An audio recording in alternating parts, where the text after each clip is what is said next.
Hey friends, welcome back. If you're here, chances are you're feeling the weight of mismatched libidos right now. One of you craves intimacy way more often, the other, not so much. It hurts. The higher desire partner often feels rejected, unwanted, or like they're begging. The lower desire partner usually feels pressured, guilty, or just exhausted. And it's incredibly common. Studies show up to 80% of couples go through significant desire differences at some point, and when it drags on, it can create distance, resentment, or even make you question the whole relationship. But listen, this is fixable. Today I'm giving you 5 realistic, no-drama ways to start balancing things out, without arguments, ultimatums, or forcing anyone. These come from what actually works for real couples. Let's jump in. Before the tips, just know, mismatched desire isn't usually about attraction fading or one person not loving enough. It's often stress, hormones, life overload, different desire styles, spontaneous versus responsive, emotional disconnect, or simply being in different life seasons. Both sides are hurting, and neither is the bad guy. Understanding that takes a lot of the blame out of the equation. Tip 1.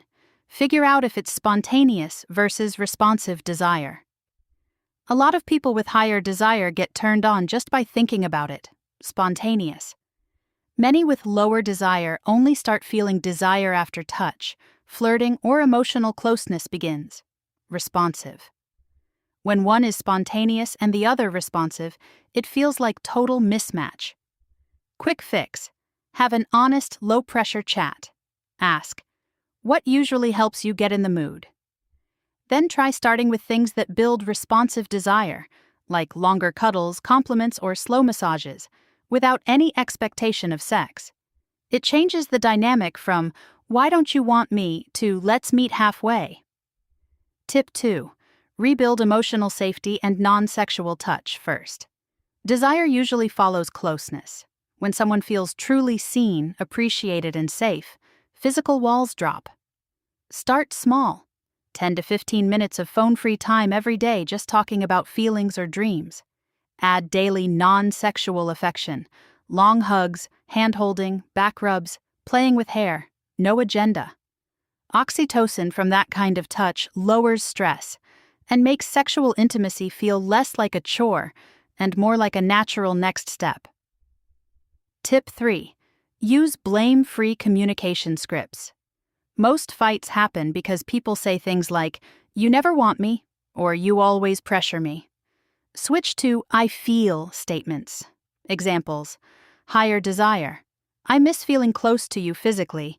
It makes me feel loved. How can we make that happen in a way that feels good for you too? Lower desire. I love you, and I want us to be intimate, but right now, stress/fatigue is blocking me. Can we start slower and build up?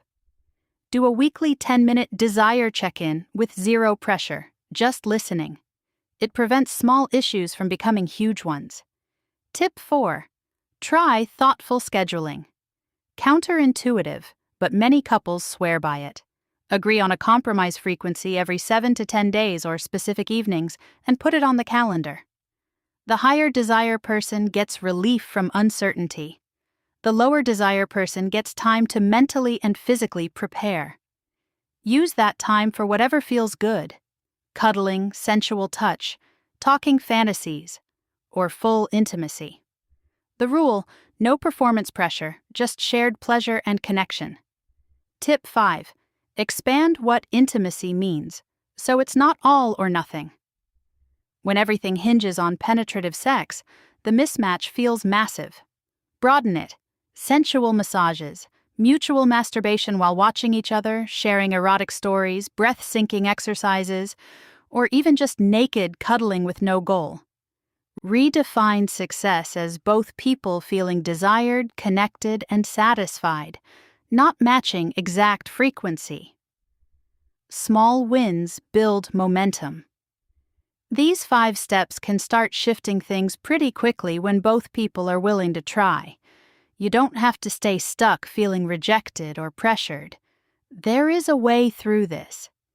If you want the exact kind of structured, expert-guided help that thousands of couples are using right now, courses on awakening desire, balancing mismatched libidos, communication that actually works, and shame-free pleasure techniques, then head over to climax.how.